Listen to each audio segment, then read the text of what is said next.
don't know what they expect either.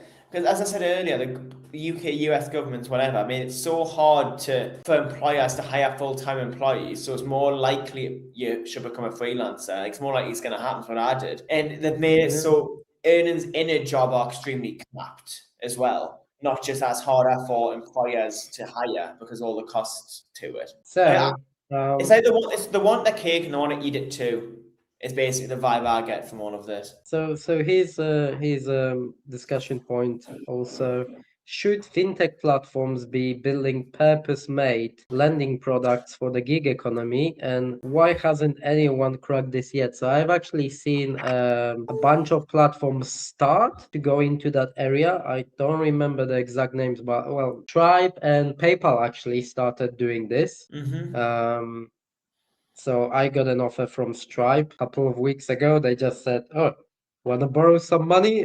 Because they just seen that I had like consistent income for my coaching, and they're like, "Hey, we see you've got money. Want to borrow some more money?"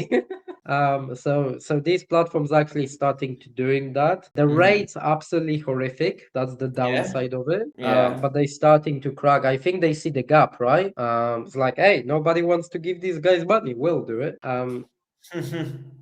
The other platform was like a SaaS lending platform, like a startup lending platform that I've seen. And there are a couple of those already that do actually give you the option to get loans for your startup, but they are basing it on the previous revenue. So you need to show a good run of steady income. If you can show a good run of steady income, so they take like they connect to your Stripe, and if you can show like, okay, we're growing, we've got money coming in, then you can get a loan. But it's still like super niche that I've seen only very, very few products in that space. And unfortunately, most of them still rely on like traditional credit scoring and credit checks. Which obviously suffer if you don't have a full-time employment.